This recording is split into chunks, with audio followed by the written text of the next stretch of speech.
Bueno, estábamos hablando un poquito, ahora está muy de moda hablar de la tipicidad, de los estilos de vino. Entonces yo os quería preguntar para vosotros qué es la tipicidad. La tipicidad debe marcar el estilo del vino. La bodega debe tener un estilo independientemente de la tipicidad. Creo que, o creéis que vuestras bodegas nacieron con un estilo y con el tiempo y con la experiencia han ido buscando la tipicidad. ¿Qué opináis de esto? Empiezas tú, Rob. Es un debate que tenemos ahora interno en casa y es importante, ¿no? Bueno, al final, ¿no? Intentamos buscar esa expresión del terruño. El terruño, como ha comentado muy bien Rafa, y que me ha encantado su charla, va vinculado en las variedades. Si no tenemos una vinculación a nuestra zona, que sí o sí tiene que ir vinculado con las variedades, esa tipicidad nunca la podremos encontrar, ¿no? En ese sentido. En casa nos hemos encontrado, aparte, y voy a hablar de variedades, cuando tenemos Gewürztraminer, Riesling, Pinot, Chardonnay plantado en casa, ¿vale? Entonces tenemos que hacer esa parte de autocrítica, pero sí que es verdad que en casa tenemos la suerte, ¿no? De tener un perfil de espumosos que lleva años, ¿no? Y estoy agradecido que esté, ¿no? Pero esa tipicidad, cuando hablamos de autólisis, ¿no? Por ejemplo, esa tipicidad puede desaparecer, ¿no? Cuando confunden una anoteca con un champán de mesón, ahí la tipicidad la pierdes. Entonces ahí yo tengo un discurso, un debate interno con mi padre, que ya sabéis que puede ser intenso, de, hostia, y el tres lustros tiene que tener más o menos crianza, tiene que tener más o menos contacto con la con las lías, ¿no? Y para poder expresar suelos diferentes, ¿no? Para poder expresar un suelo más arcillo calcáreo o franco arcilloso. Si nosotros luego hacemos esa parte de crianza, pues escondemos esa parte de fruta, esa parte de expresión. Y hablo de autólisis para no meterme con la madera. Pero en tu caso, por ejemplo, también hay un estilo definido, que lo definieron Sí, la familia, ahora llegas tú. es un estilo, no voy a cambiarlo mucho, está claro, ¿no? Porque no quiero romper toda una tradición, pero sí que tenemos que ir actualizando con las tendencias. No voy a hablar de modas, pero tendencias sí. Yo creo que la tendencia actual tiene lógica. No podíamos estar en el extremo en que estábamos porque no tenía ningún sentido. O sea, para mí no, y tampoco hace falta ir a la moda extrema, ¿no? de los vinos naturales y con volátiles y brets ¿no? Entonces, creo que a mí me pertoca, ¿no? Mantener ese legado, pero actualizarlo, obviamente, ¿no? Y yo creo que cada uno, ¿no? de nosotros nos pertoca. Los que tenemos más generaciones detrás sí que lo tenemos un poco más fácil o no, pero sí las bodegas más jóvenes puede tener un poco más de libertad, ¿no? en ese momento de hacerlo. Para mí la mínima intervención, que es lo que intentamos aplicar tanto en casa con el proyecto con mi primo, es la no adición lo mínimo posible. Es decir, si puedes pasar con sulfuroso, bentonita y no poder filtrar, ya está. Eso viene después. Vale. No, ¿qué me habías preguntado? Spoiler. Eduardo. Son preguntas muy complejas. Es que haces unas preguntas que hago yo creo que para Ángel y para mí, que somos técnicos, ¿cómo responder? ¿De qué no sabes? Yo creo un poco... A mí me parece muy interesante el debate. De hecho, además, hace un par de semanas estuve con él y hablamos mucho sobre el tema, ¿no? Hablas con Javier o con su padre y te transmiten, bueno, pues unos años de experiencia, y hablas con Rock y tiene unas inquietudes que evidentemente son muy interesantes, muy razonadas y que también le doy la razón, ¿no? Pero bueno, ellos son los que tienen que ponerle el collar al gato, ¿no? O el cascabel al gato en este caso. Pues esta pregunta, vamos, resumiendo un poco lo que yo pienso, voy a poner un poco el ejemplo en cuanto has dicho de la tipicidad y la personalidad. Se puede crear de dos modos, ¿no? Hay de un modo que es haciendo vinos de estilo, que pongo el ejemplo un poco de Rioja, los vinos de estilo de Rioja, pues tipo Tondonia, Muga, que se van generando por una personalidad y un estilo muy marcado de hacer los vinos de los productores. Y hay otro camino que puede ser a través del terreno, pues vinos pues, de un perfil de respetar al máximo la fruta, la identidad de suelo y ser menos intervencionista, ¿no? Entre comillas. Pero de ambos modos yo creo que lo importante es que el productor tiene que seguir una línea, respetarla durante muchos años, ir evolucionando y que la casa vaya cogiendo una personalidad y que tenga un estilo. Al final yo creo que de ese modo bien haciendo vinos de estilo o bien haciendo vinos de origen, la identidad de la zona, el paisaje y todo se va a reflejar en esos vinos. Porque muchas veces a ciertos vinos de estilo se les achaca que no se manifiesta tanto el origen, pero realmente al final es un modo de exalzar ese origen, pero mediante el estilo, con lo cual yo creo que mientras eso sea duradero, dure durante el tiempo, sea real y sean buenos vinos, para mí eso es la personalidad y la tipicidad. Más allá de que sean variedades foráneas, no foráneas, porque hay grandes vinos californianos que son de Cabernet. Si alguien no hubiera llevado el Cabernet, pues como un Rich Montebello o cierto tipo de vino, no existirían. Rayas, la Garnacha, si alguien no lo hubiera llevado al Ródano de España, pues tampoco existiría. Con lo cual yo, en ese debate ya de variedades o no, creo que todo es respetable. La clave es que sea durante muchos años. Lógicamente, como ha dicho él, las generaciones vamos adaptando y vas abriendo, pero que haya una personalidad, ¿no? Eso es lo que... No sé si he respondido a tu pregunta, porque No, sí. el debate... Y ahora yo te lanzo otra. ¿No os da la sensación que a proyectos que llevan 15, 20 años en España se nos achaca mucho desde los sommeliers, desde la prensa, que no hacemos nada nuevo, que parece que estemos estancados en unas marcas, cuando esos mismos sommeliers o esa misma prensa se va a la Borgoña o se va a Burdeos? El productor no tiene que escuchar a la prensa, eso es fundamental. El productor no. Está bien. En mi caso, el que está de verdad, el que está todos los días y tal, eso es muy importante. Bueno, en mi caso es una excepción, yo soy un privilegiado porque tengo a mi padre y a mi hermano que se dedican a una labor que yo no me tengo que dedicar, que es vital. Y muchos de ustedes, de vosotros, tenéis que hacer todo, que es muy complicado, con lo cual hablo de una situación de privilegio, que es muy fácil hablar desde mi posición. Pero muchas veces, si tú vas cambiando de estilos, te vuelves loco. Y aquí yo veo, mira, además, curiosamente, veo tu caso, un caso de estilo, ¿qué tal? De vinos, ¿qué tal? Está mi amigo Jorge Dominio del Águila, tal, Tomás Postigo, gente que sigue, y yo creo que esa es la clave, ¿no? No dejarte, o sea, hay que evolucionar, hay que escuchar, hay que catar, pero ahora las influencias pueden ir y venir como una ola, ¿no?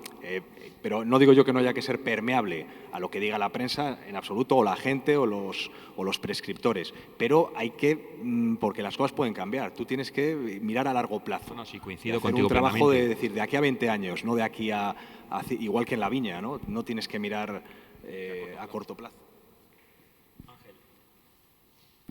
Bueno, creo que todos hemos tenido que cambiar por narices, ¿no? Porque todo ha cambiado. Los vinos de los años 80, 90 no son los de ahora. Hemos cambiado nosotros, que ahora hacemos vinos de 15 grados, de 14, y antes nos gustaban los de 12, ¿o ha cambiado algo por aquí? Pues ha cambiado muchas cosas. Nosotros hemos hecho el estudio climático de Abadía porque hemos tenido la suerte de tener los datos, y en estos 50 años ha subido la temperatura 1,5 grados de media, sobre todo a partir de los años 90. 1,5 grados de media, que no es nada. Están hablando ahora de a ver si podemos hacer que no suban más de 2. ¿Cómo ha cambiado la Ribera del Duero? Todo. Las uvas se vendían más pronto y con un grado alcohólico más alto. Cuando tú tienes un grado alcohólico más alto, por ejemplo en barrica, la extracción de la madera es mayor, la extracción de la vinificación es más rápida. Entonces, en nuestro caso de Abadía no es que hayamos cambiado nuestra forma de hacer, nos hemos ido adaptando y nos seguiremos adaptando a lo que va viniendo. Nosotros tenemos las variedades que se pusieron, hemos recuperado algunas, Rafa está por ahí, no sé si se habrá ido ya a almorzar. Aún sigue, vale, qué valiente ves. Vale, entonces hemos recuperado variedades, hemos puesto nuevas y tenemos unas cuantas en estudio porque, aunque sea un tema de luego, lo que queremos es intervenir lo mínimo.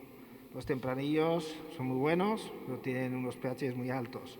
Pero hay otras variedades en España, en La Rioja, hay garnachas, hay gracianos, etcétera, que pueden complementar a nuestro tempranillo para mantener nuestro estilo haciendo menos intervención. En resumidas cuentas, nosotros hemos ido cambiando para mantener lo que creemos es nuestro estilo, pero es verdad que año tras año nos damos cuenta que las uvas son diferentes y que las elaboraciones que tenemos que hacer son diferentes.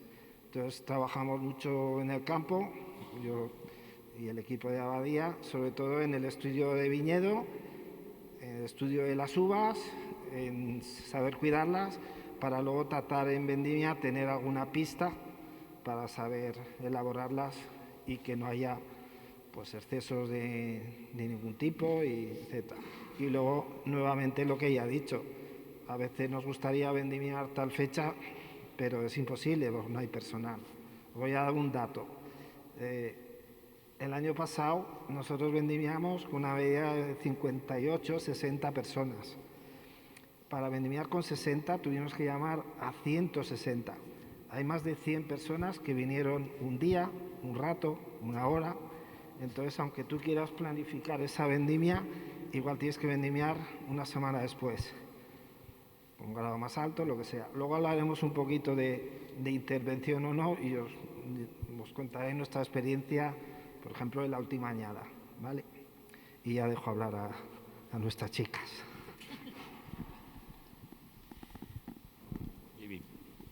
Gracias por lo de chica, me hace sentir mucho más joven. Bueno, en mi caso, lo de la tipicidad es un proyecto que todos conocéis y somos súper jóvenes. El viñedo tiene 20 y pocos años. Estamos además en una zona con una tradición milenaria, pero que es relativamente joven en cuanto a lo que es la recuperación de la actividad vitícola. Tenemos una carencia súper importante, no solo de mano de obra, sino, para mí, lo digo mucho, lo de cultura de vino. O sea, en la zona de Ronda pues hay mucha cultura de muchos tipos, pero es verdad que no es una zona que se considera a día de hoy zona vitícola y es la principal actividad en la comarca, indudablemente. Da muchísimos puestos de trabajo, pero nos falta la cultura local, que yo he hecho en falta haber vivido en otras zonas, en Rioja, en Priorato, ¿no? De que todo el mundo sabe algo de viña, que para vosotros igual es un hándicap, ¿no? Porque tenéis que luego discutir más, pero también es un valor, ¿no? Que vivas en una zona y que todo, como que se respire viñedo por todas partes. Yo además sabéis que trabajo con muchas variedades distintas de uvas, nacionales, extranjeras. Vamos, estoy de acuerdo contigo 100%. De hecho, pones el ejemplo de Rayas, que yo utilizo mucho porque, claro, soy una víctima de esto de la moda, ¿no? Bueno, moda. Entiendo perfectamente el discurso de defender las variedades autóctonas. A mí no se me hubiera ocurrido llegar a una zona donde había un viñedo antiguo tradicional de una variedad X y arrancarlo para plantar nada que no fuera lo que hubiera, pero en nuestras zonas es que no había nada. Entonces, inicialmente pues fue súper ecléctico, tenemos productores que han venido de todas partes de Europa y del mundo y hay gente haciendo vinos con muchas variedades. Entonces, yo que he trabajado también en Nuevo Mundo, estuve bastantes años trabajando en Sudamérica, sí que es verdad que he hecho en falta, ¿no? el ambiente de libertad que se vive allí, ¿no? Que aquí parece que una zona como la nuestra, pues a la hora de evaluar los vinos ya tenemos una losa, ¿no? de entrada, o sea, ya no trabajamos con variedades ancestrales, entonces ese es un hándicap que tenemos, indudable. Tienes un camino un poco más estrecho y más cuesta arriba que otras zonas, pero tú tienes que definirte tu estilo o tu tipicidad. Exacto, por eso te hablo que la tipicidad, en mi caso, o sea, yo alienándome ya de todo esto, que ya veis que la presentación ya cuesta bastante trabajo.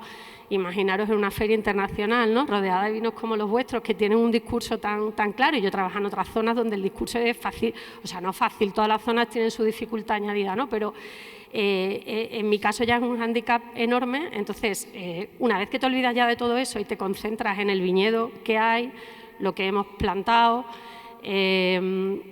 busco, o sea, lo que intento, que la finca, y es un poco el leitmotiv del grupo, ¿no? De casi todos los que estamos aquí, seáis miembros de la asociación o no, que los vinos reflejen, independientemente que sea una Pinot Noir o una Garnacha, que estoy encantada con los resultados, o una Graciano, que reflejen la singularidad de nuestro paisaje, ¿no? Y yo sí que creo que tenemos una zona con un clima alucinante y muy por encima del discurso varietal, o muy por encima del discurso de la tradición, que nos falta y que es indudable que no tenemos, pues trato de hacer un trabajo que sea. Entonces, hablar de tipicidad en mi caso, llevo 15 años en la bodega, que a veces me parece que fue antes de ayer y me da vértigo pensarlo.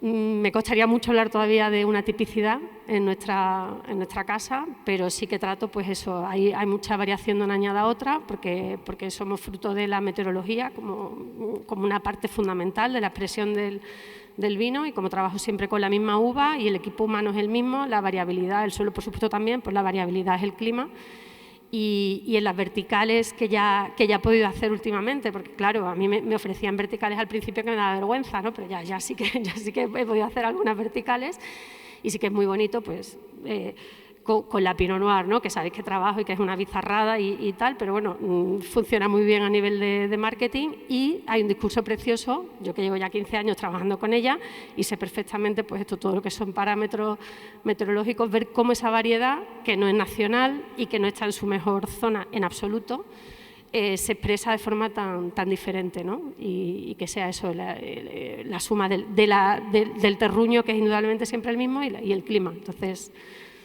bueno, no sé si he contestado, me he metido en un jardín. Sí, perfectamente. Yo creo que al final o sea, 15 años no son nada en el mundo del vino, 15 años son muchos para ti, como dices, te da vértigo. El caso de Ángel es como una adaptación a un estilo y a una zona. Eduardo hablaba mucho de años, a darnos tiempo, cosa que tú, por ejemplo, que yo llevo 20, no es nada. Él tiene la parte de su padre, la tradición de la Ribera.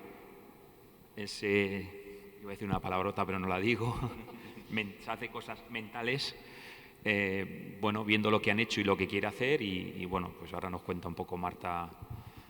Sí, nosotros somos bebés, entonces, porque llevamos 9 años. Entonces, lo curioso de poco nuestra historia es que llevamos 9 años como bodega, pero el 90% del viñedo tiene 100 años, que también es el desafío. A ver ahora en qué jardín nos hemos metido para que eso continúe, no se muera y esto pueda... Interesantísimo, muy bonito. Sí, no, bueno, pero ahí está luego la última pregunta del cambio climático. Entonces, es complicado. Nosotros, al final, la tipicidad, o sea, sí que es cierto que estamos en una especie de oasis entre lo que es Galicia, el Bierzo y la Cuenca del Duero, con variedades como Mencía, Godello, Doña Blanca, o sea, es un oasis en altitud y con un clima muy continental. El valle es muy pequeño y nosotros sí que intentamos interpretarlo desde el punto de vista del suelo, que luego se refleja en nuestras gamas de vino y que enológicamente es lo más fácil. O sea, los suelos altos, pedregosos nos dan una cosa, las arcillas otra, entonces lo reflejamos tal cual, no intentamos, bueno, que sea tipicidad, estamos construyendo nuestra tipicidad. El día que yo no esté y venga el siguiente, espero pues que se vea esa tipicidad, que no era la enóloga o no era, ¿no? O bueno... O no era, sí, claro, o sea, eso hay que continuarlo. Y luego lo que sí estamos haciendo una reflexión es desde el punto de vista de vinificación, que sí que no intervenimos, es todo muy ecológico, muy natural, pero el tema de las crianzas, todos nuestros vinos tienen crianza, porque sí que entendemos el vino tiene que ser estable naturalmente, para no echar nada, no intervenir, se embotella y tiene que tener esa crianza. Entonces, la madera, por ejemplo, en nuestro caso, nos sirve en un primer momento para utilizar esas levaduras que vienen del viñedo, pues como está empapado, estamos tan aislados y tan empapados de ese viñedo que tenemos fermentaciones espontáneas muy fáciles, terminan, pero luego a la hora de criar sí que hay ciertas zonas que funcionan mejor en hormigón, funcionan mejor en ánfora, funcionan, y desde un punto de vista sostenible, una bodega tan pequeña, comprar tantas barricas de repente, no tienes ni dónde meterlas, tampoco tenemos el personal que lo cuida, o sea, porque eso, no, espera, lava la barrica, es que, o sea, hay que explicar cosas en bodega a veces que... Es un tema de adaptación también, ¿no? Claro, aunque sea ¿no? A los medios. O sea, yo he pasado muchos años en Burdeos y fuera y un buen bodeguero, o sea, es que no lo tenemos, o sea, no lo tenemos. Ahora mismo tenemos, después de muchos tumbos, una persona de 56 años, súper trabajador y es minucioso, o sea, tiene que ver con el carácter. Entonces, contar con una persona así que se fija en los detalles, ve una mancha de vino y le duele, que me echa la bronca cuando voy a catar en los depósitos, Marta. O sea, eso es maravilloso. Pero si no tienes ese tipo de gente, tanto en el viñedo como en la bodega, es muy complicado plantearte, pues eso, pues tipicidad, ecológico, bueno, biodinámico, puede ser eso, me queman en la hoguera si llego yo al biodinámico allí. Pero, entonces, sí que estamos haciendo un poco esa reflexión y desde el punto de vista sostenible de tener esos depósitos, esas cosas más fijos y no invertir en barricas porque se supone que es lo que hay que hacer. Muy interesante. Álvaro, ¿te atreves? Tony, yo quería hacer una reflexión. Claro, las que quieras. Ya que está Tony aquí, de la tipicidad que hemos hablado, y te iba por ti. El caso tuyo, por ejemplo, la gente de la Ribera que no lo conoce, este hombre es un superhéroe.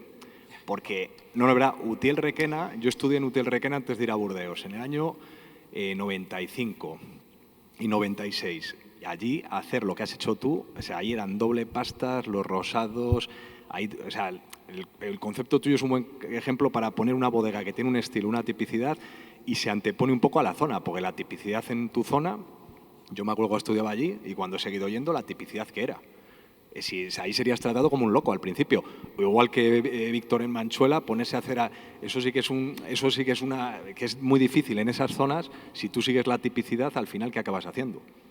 Estás muerto, ¿no? Bueno, yo creo que nosotros ahí, como habla mucho con Víctor, yo creo que hemos ido escribiendo un poco, y como decía Marta, vamos escribiendo un poco la historia de una nueva zona, o de una zona muy vieja donde había viñedo. Tú empezaste en el 98, Yo en creo, 98. ¿no? 98. Pero acuérdate en 98 sí. lo que era aquello. Yo recuerdo cuando compré los primeros depósitos, que todavía están en la bodega, de 1.000 litros y 2.500, y al técnico que nos estaba haciendo un poco el tema de certificarnos y tal, le parecía ridiculísimo que nos gastásemos lo que vale un depósito de 2.000 cuando podíamos comprar uno de 25.000. Es decir, es cierto, en nuestra zona, tanto Utiel Requena como La Manchuela, sin hablar de La Mancha, lo decíamos ayer con Adolfo anoche hablando, es que estamos trabajando con depósitos mínimos de 75, 80, 100.000 kilos de vinificación. Es decir, cuando yo empecé a elaborar, pues empezamos a elaborar pequeñas parcelas. Yo recuerdo que vine aquí, Ángel, no sé si te acuerdas, que Joaquín Galvez me decía el hombre que marcaba los racimos. Yo empecé marcando racimo a racimo. O sea, me tiraba todo el mes de agosto que mi mujer me decía, ¿y no vienes a la playa? Y decir, no, que tengo que estar aquí. Y yo recuerdo de hablar con Víctor al principio, cuando empezamos a catar los vinos, que era algo totalmente... Es que la Bobal es una variedad además súper complicada, o sea, que decir es autóctona a otras variedades y la defiendo, pero defender la Bobal es muy complicada y cuando es joven más complicada. Y encontrar líneas equilibradas de Bobal son muy complicadas. No es muy complicada. La Bobal es una variedad que hasta hace 5 años ningún vivero producía en España. No interesaba nada.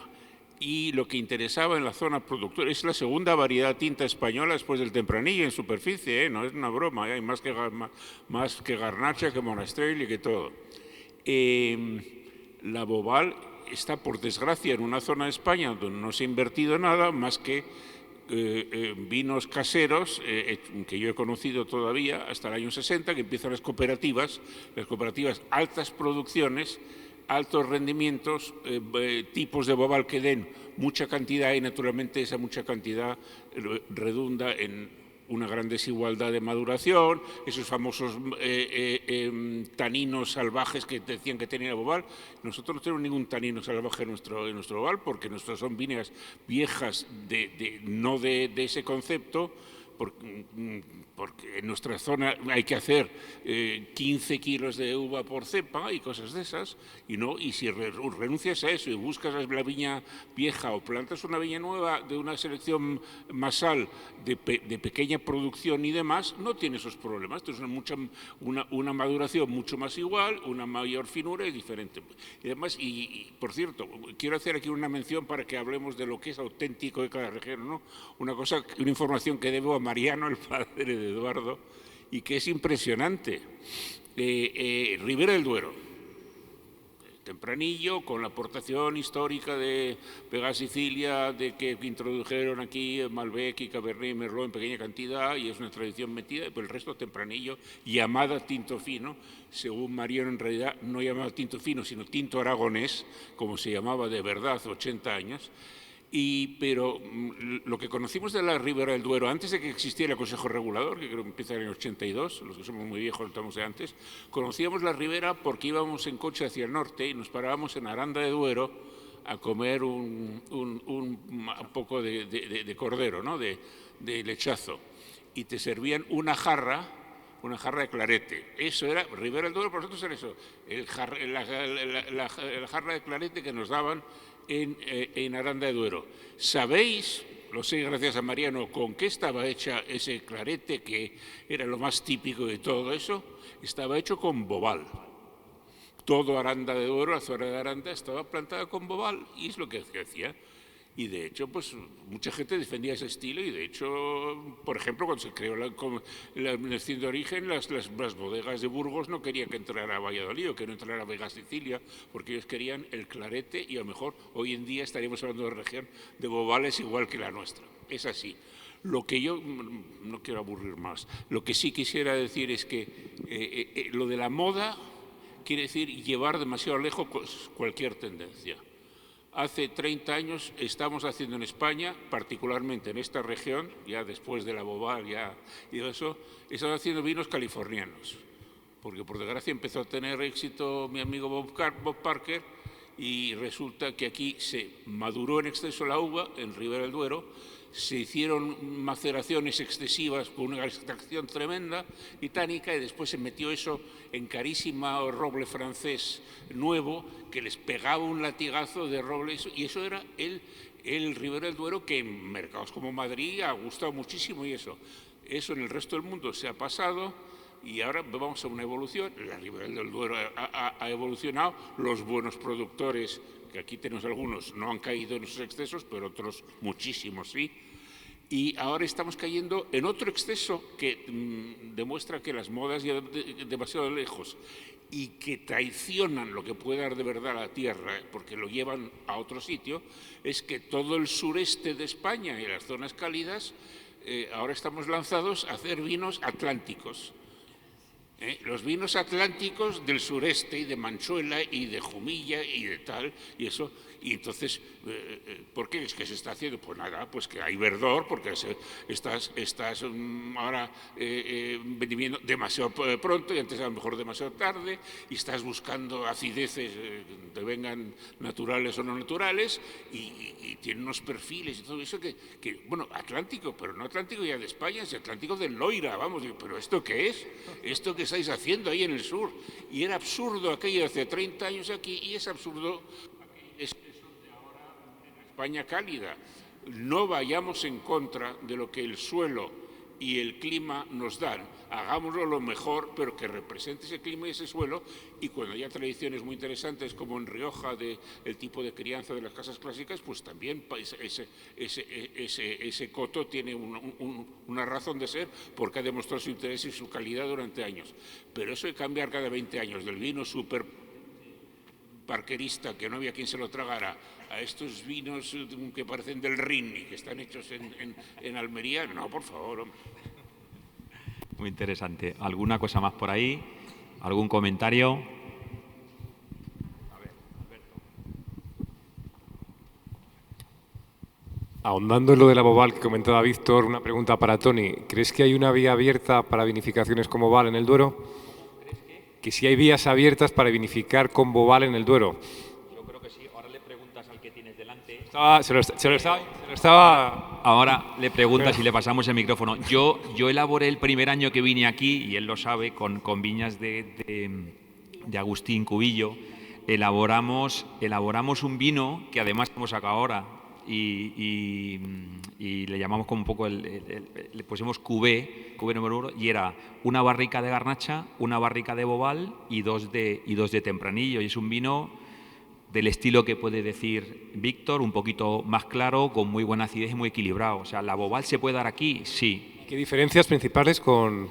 A mí me sorprende un poco, por ejemplo, a nivel de vegetación. Aquí tiene más vegetación que tenemos nosotros, y el porte es mucho más rastrero. Nosotros, en los suelos así, que luego lo veréis esta tarde un poco en lo que cómo trabajamos nosotros el Bobal en esas lostras calizas con mucha roca madre, el porte es un poquito más erguido.